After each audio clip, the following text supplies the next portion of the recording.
Thanks everybody for coming to my talk today. My session today is titled Using Virtual Environments for Real-World Autonomous Vehicle Training. And so what we're talking about here is taking the first steps by using virtual environments to train, test, and refine virtual autonomous vehicles to be later used in the real world. My agenda today is pretty simple.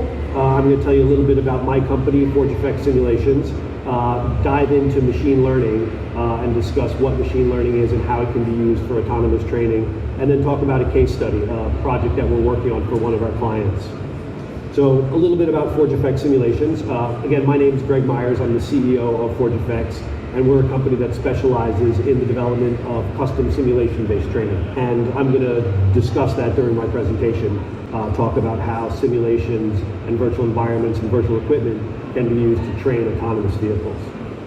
So we specialize in developing custom training simulators. And the one thing that all of our clients seem to have in common is they're looking to use simulations to either boost profits, reduce costs, or increase safety. And like I said, we work for clients across a really wide spectrum of industries. So everything from heavy equipment to the mining industry to healthcare, to insurance companies, to public transportation. So anyone that's looking to train their employees and train their operators to operate equipment comes to us to have us develop a training simulator for them so that they can use them for their operators. This picture is the one I like to use in sort of the picture is worth 1,000 words section. This is a training simulator that we developed for Komatsu, their line of P&H mining shovels. And what you're seeing here is an operator sitting in the actual chair that operates the real-world shovel, and you're seeing the simulated version of the shovel on screen. In the last 4 or 5 years, virtual reality has sort of taken the simulation industry by storm. As probably all of you have seen here at ITSEC, pretty much every other booth has VR now instead of traditional flat screens. And so the advantages of virtual reality is that you have stereoscopic 3D, head tracking, hand tracking, positional tracking, really a much more immersive experience than traditional flat screens. And we're located right over there at booth 3030. We've got the JLG simulator that I'll discuss more during this talk. And I invite you all to come by and check it out and ask us questions. This is a really deep topic, machine learning. I don't really have that much time. I've got 30 minutes. And so anything I don't cover in today's talk, please feel free to come by. I've got my technical director with me at the booth, and we'll talk your ear off about machine learning. And so JLG Industries is one of our clients. That's the simulator that we've got over at our booth. It's a product called Access Ready XR that we developed for their aerial work platforms, scissor lifts, telehandlers, and it allows them to train operators virtually instead of putting them at height, where they can, mess up a machine or injure themselves while they're a novice user. And I encourage you to come by and check out our simulator for them. And really the way that we do what we do is we leverage game engines. So we are not rolling a proprietary software application. We are using some of the most popular game engines to develop training simulators. There's lots of similarities between training simulators and between games. And so this is the perfect engine to be using to develop training simulators. So let's jump into machine learning, also known as artificial intelligence. I like to refer to it as machine learning because artificial intelligence is a very broad term, and it defines all sorts of different things. Machine learning is a much more appropriate term for the type of work that we're doing, where we're basically training computers how to have intelligence and figure out things and do things without the need for human interaction. And if you've been following the news, you've seen there's been a big push in the government to expand artificial intelligence and to encourage companies to be developing AI. The president recently signed an executive order prioritizing AI development. And so it's something that's been in the news in a long time, for a while, but now lately it's really something that is it's coming to the surface in terms of companies are starting to leverage it. And I'll explain why in the past few years it's becoming so prevalent. A little bit of background, a little bit of terminology. When we talk about artificial intelligence, we're talking about intelligence, obviously. And the typical type of intelligence that we're used to discussing is biological intelligence. So all of us in this room, all the animals, all the creatures on the planet have this biological intelligence, the creative capacity to solve problems and have cognition. And when we talk about artificial intelligence, we're talking about computers being able to do that same thing, being able to, think and figure out problems and achieve goals. And then within artificial intelligence is machine learning, and that's a subset of artificial intelligence, where we're talking again about computers being able to solve problems on their own. And then deep learning is a subsection of machine learning, and there we're talking about basically a system of artificial intelligence where you've got many layers. It sort of replicates the way the brain tissue is set up with deep neural layers. And so originally when we started doing artificial intelligence, it was one layer of computing power, which worked, but it was very slow. And when they figured out adding multiple layers, made the process go a lot faster, and that's what we refer to as deep learning. And then within deep learning, there are two subsets: reinforcement learning and imitation learning. Reinforcement learning is basically when the computer is given trial and error and a set of goals and rewards for those goals, and they basically try something 1,000 times until they get it right, not following a human, just figuring it out on their own. And then imitation learning is where the machine is watching a human being doing something and trying to replicate what the human being is doing. We sort of lean towards reinforcement learning. And this is an area of machine learning that allows the virtual machines to take advantage of just being able to figure out what they want to do and trying 1,000, 10,000, 100,000 different approaches. And what you're able to do here is you're able to get some really novel approaches. And I'll discuss this in more detail later on, but basically you're allowing the machine to try all these different possibilities and come up with solutions that the humans might never have figured out. And oftentimes those are the solutions, these novel approaches that we never would have thought of, that the computer comes up with, that end up being the best way to go. So again, learning by example or learning via trial and error, learning via unsupervised reinforcement learning is again something that we're really into and that we use our simulation engine to try to propagate. The learning occurs in a very accelerated time. We can turn the machine learning on, go home, have dinner, go to bed, come back the next day, and the computer has tried 10,000 different approaches and come up with some novel approaches that we never would have thought of. A lot of people ask me sometimes, well, we've had computers for so long, for 50, 60, 70 years, why suddenly do we need to have machine learning? Why is this something that we need to do? And the example that I like to point to is the game of Go. This is a 4,000-year-old game that people have been playing forever. It's older than chess. And there are so many different permutations on the Go board. There are more permutations of setups of the pieces than there are atoms in the universe. And so if you think about that, that's just, so many different possibilities that you could never sit there and code all of these if-then statements. It would just take a team of developers a million years to try and come up with that. And there's a great movie, actually, AlphaGo, that I highly recommend watching. It's a movie where they had this company DeepMind, which is a company that was acquired by Google, and they were able to beat the world championship Go player, who recently retired from the game after losing match after match to this artificial intelligence because he realized that humans could no longer compete with computers. Really compelling statement about machine learning and the state that it's in today. And of course, in the real world, there are way more permutations for things that can happen to you than there are in the game of Go. Right? If I'm walking down the street, I never have any idea of what's coming at me, what's coming down for me, what people are going to say, what things are going to do. So in terms of trying to anticipate what's going to happen in the real world and build a system for it, you need to leverage machine learning. And a lot of people say, okay, this is all great, the game of Go, wonderful, you can beat the game of Go, but how does that apply to the real world? How does that apply to me, to my business, and where do I see that in the real world? And the two examples that I like to point to are the Roomba. So the Roomba is the world's most popular robotic AI vacuum cleaner. In fact, more Roombas are sold than any other type of vacuum cleaner in the world. So here's an industry that's been around for 60, 70 years. People have been vacuuming by themselves, and only in the last 5 years or so have robotic vacuums become the most popular vacuum cleaner in the world.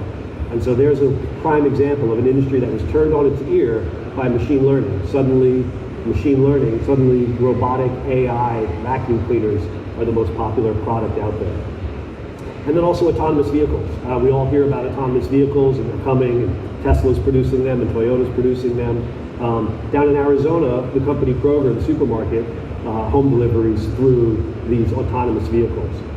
And so when you look around and you see this autonomous vehicle delivering food to people, here's a business that, again, is changing rapidly. And the reason that I point out these two examples is there are lots of companies that are taking advantage of machine learning now, and they're getting on the bandwagon early. And those are the companies that will accelerate and survive and advance. And the companies that sort of think, maybe this is a fad, I don't need to do that, they're going to get left behind. I think a good example of that is the internet.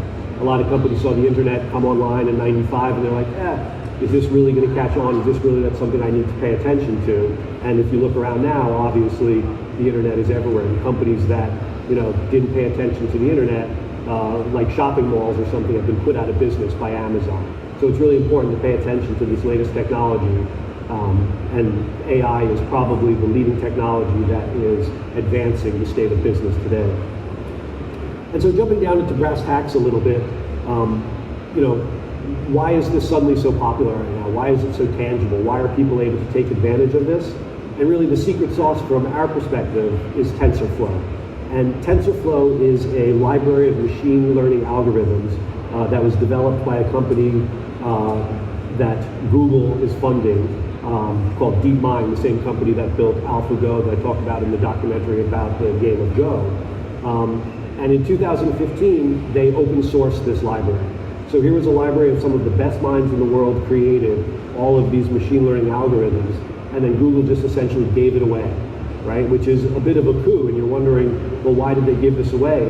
And they basically had the concept that it's better to have everyone using a very good AI system rather than lots of people developing their own AI system. And so back to what our company does, leveraging game engines.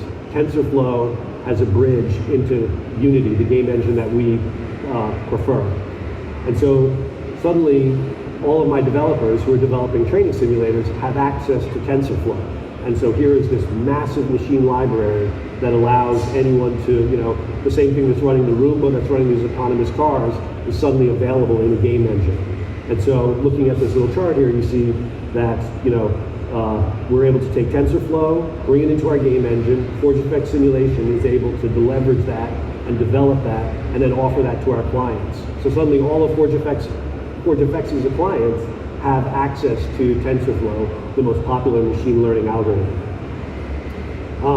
And here we are talking about, okay, that's great for the virtual world. You're able to bring TensorFlow into your game engine and train virtual equipment, but how does that relate to actual physical equipment? How do I bring that into physical equipment?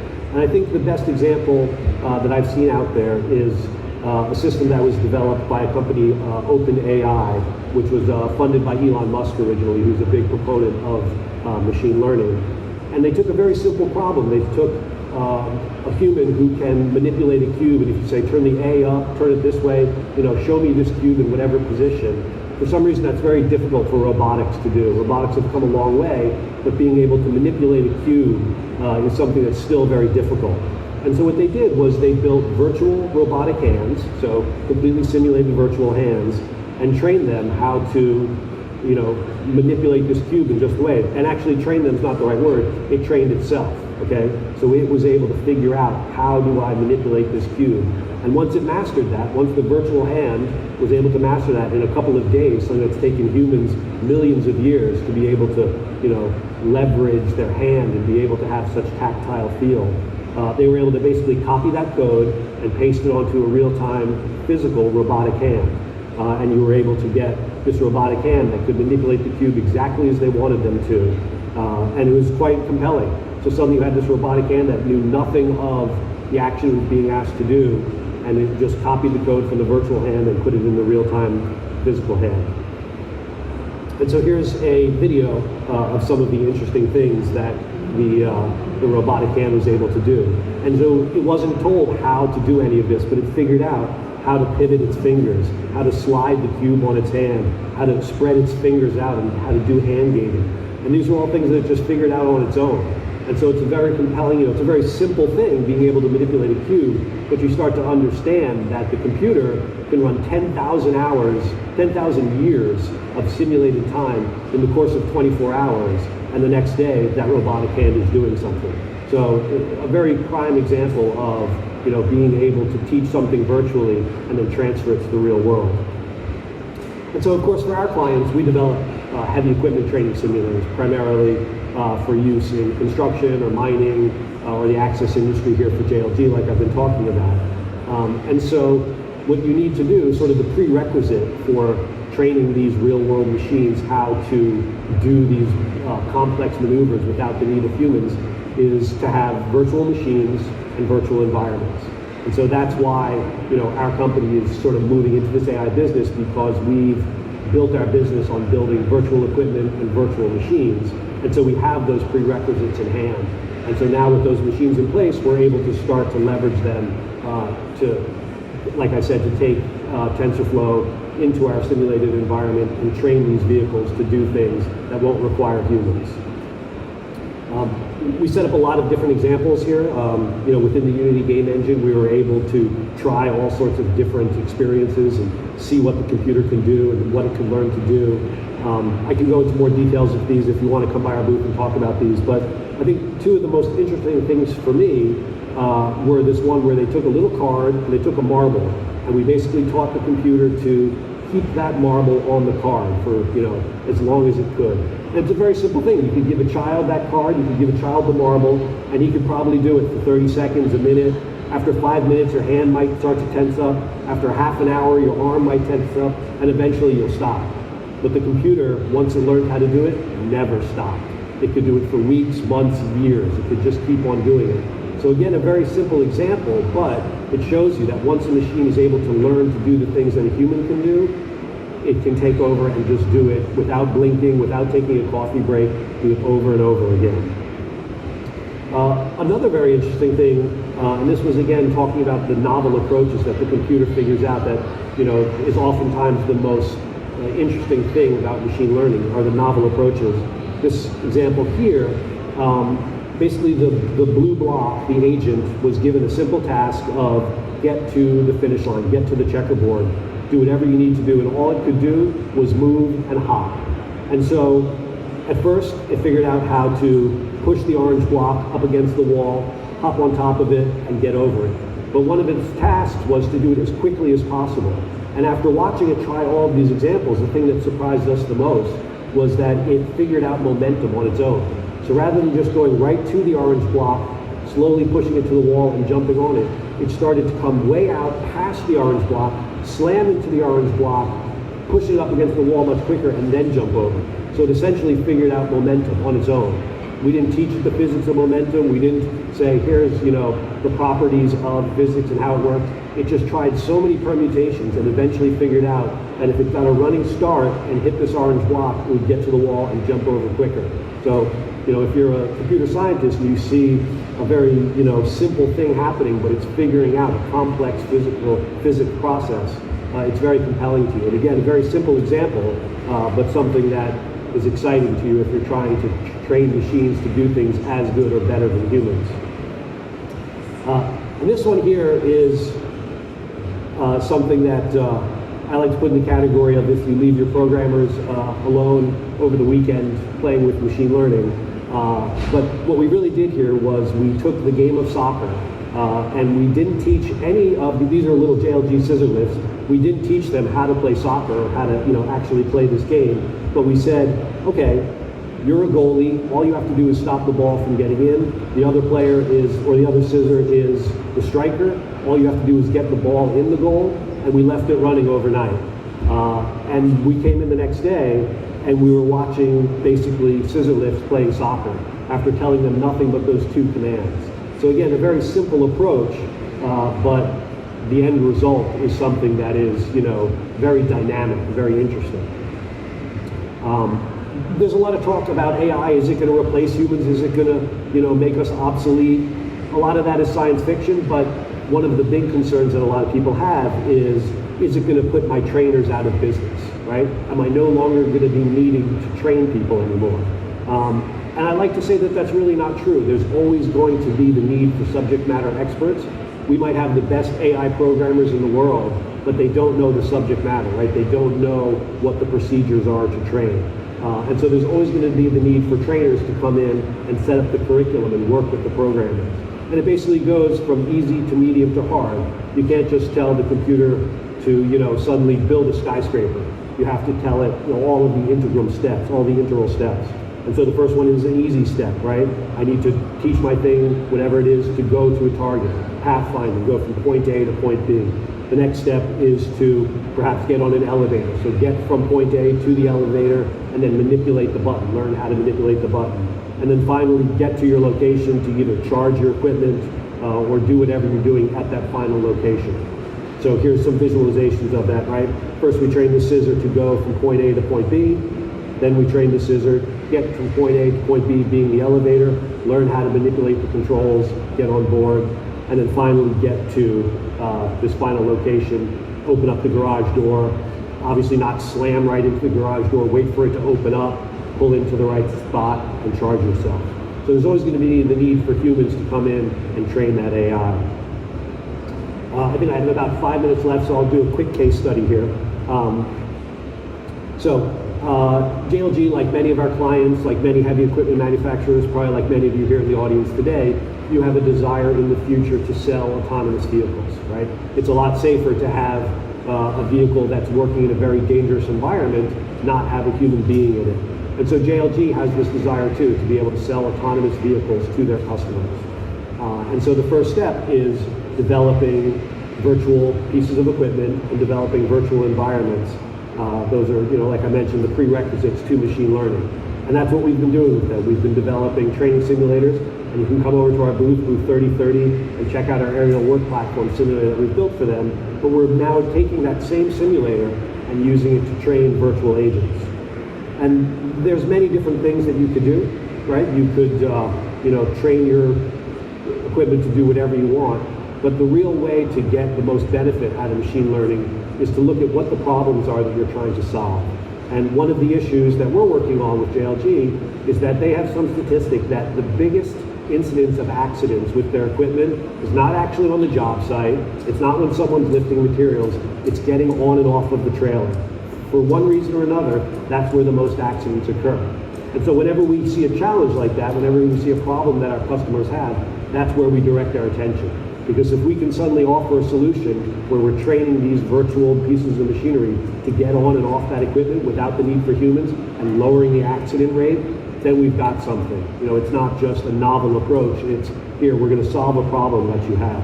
And so again, here's the virtual telehandler and here's the virtual environment. So we have the two components that are necessary in order to start producing those solutions for them. And so here's that trailer. It seems very simple, but we basically take the virtual environment, we randomize where that trailer is. Is it on a level surface? Is it in the rain? Is it on mud? Is it on dirt, gravel? And then we basically train the virtual piece of equipment to do this self-stowing behavior. And it takes time, and there will still be some accidents. It's not like AI is perfect.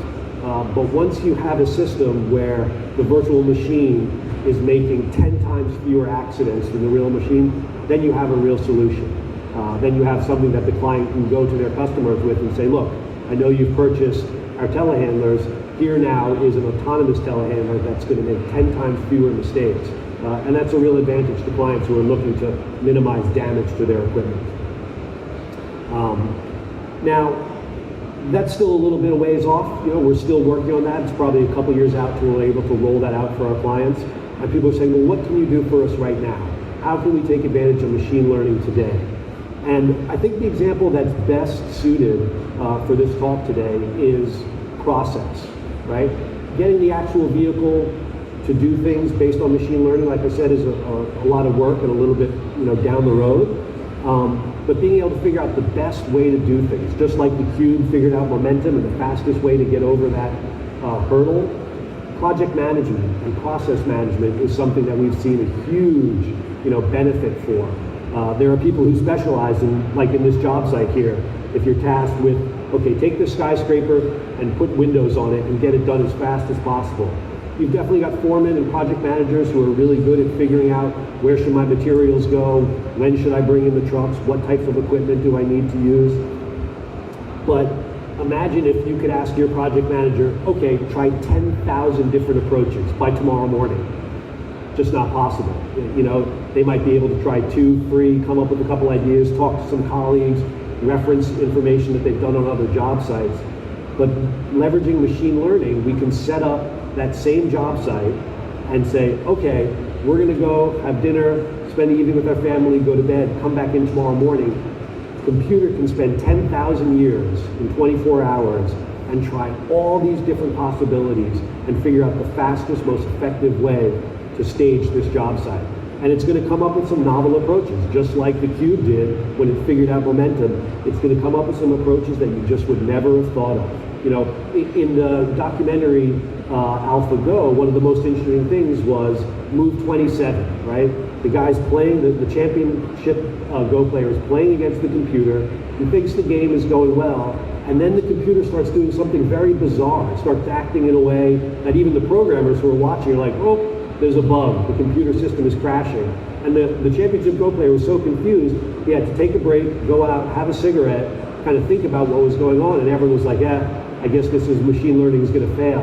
But it turned out that this novel approach that the computer came up with, something humans had never thought of, decimated this player.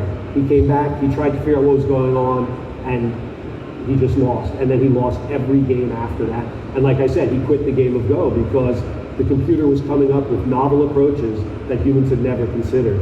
And if you can take advantage of that same situation in your industry, for example, this job site, and come up with a system that you never would have thought of, but then it works and it's more efficient and faster, you can save a lot of money. And so that's really why we're so excited about machine learning and being able to bring it into game engines and leverage it very simply. So it looks like my time is up. I've got a minute left. I'm happy to take some questions now. I think we've got a live mic set up in the middle there.